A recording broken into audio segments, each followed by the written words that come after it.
Sinabi mo earlier, dapat yung mga sinasubmit may kasamang sales invoice at mga kasamang purchase documents. Meron bang kasama? Dito sinubmit ni Miss Hart. Wala po. Wala. P-1-8-1807, Fiona Villegas. Pakibasa. Acknowledgement receipt. This is to acknowledge receipt of the amount of 500,000 for the purchase or rental of supplies, materials, and equipment for confidential operations. Open and close parentheses. Purchase of provision of medical and food aid. Yeah.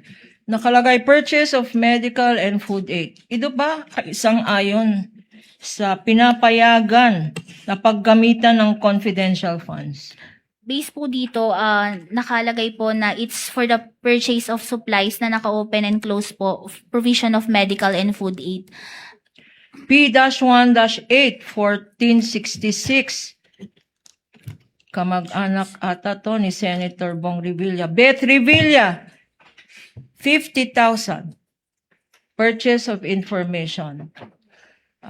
Ang purchase of information ba ay allowable expense? Yes po, under 4.8.1 po, kasama po ang purchase of information. Kung kasama, bakit mo disallow itong purchase of information? Hindi po ito kasama dun sa na-disallow po.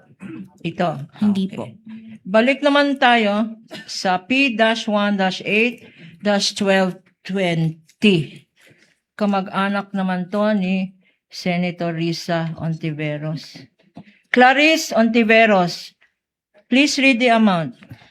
This is to acknowledge receipt of the amount of 500,000 for the purchase or rental of supplies, materials, and equipment for confidential operations.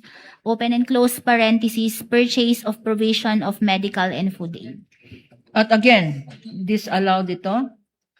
Kasama po ito dun sa na-disallow po kasi humingi pa, based on this acknowledgement receipt, we cannot ascertain, hindi ko po ma-ascertain if this is for really nabigay for purchase of medical and food aid. Kaya humingi pa po ako ng additional documents. Nabigyan rin itong Jose Jokno Jr.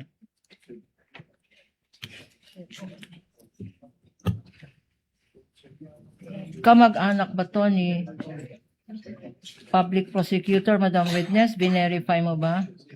Can you look at P-1-8-1482?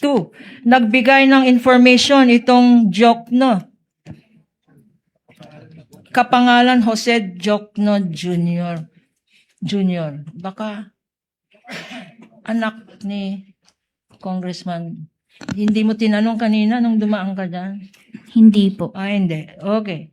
Ito naman, 1-8, P-1-8-994.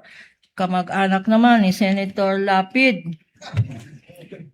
Diane Maple Lapid na tumanggap ng 150,000 pesos na bumili daw ng supplies. Pakibasa for the record.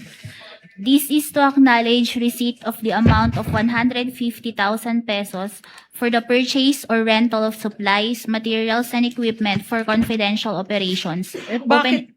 Sorry, go ahead. Open and close parentheses. Payment for the purchase of supplies received by Diane Maple Lapid on Feb 17, 2023. Bakit naman naka-disallowed itong expense na to?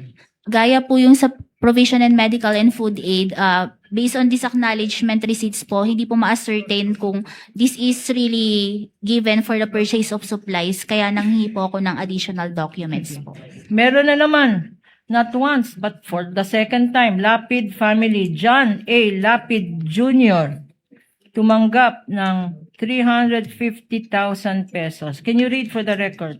P-1-8-1735. Acknowledgement receipt. This is to acknowledge receipt of the amount of 350,000 pesos for the purchase or rental of supplies, materials, and equipment for confidential operations. Open and close parentheses. Purchase of provision of medical and food aid received by John A. Lapid Jr., date May 3, 2023.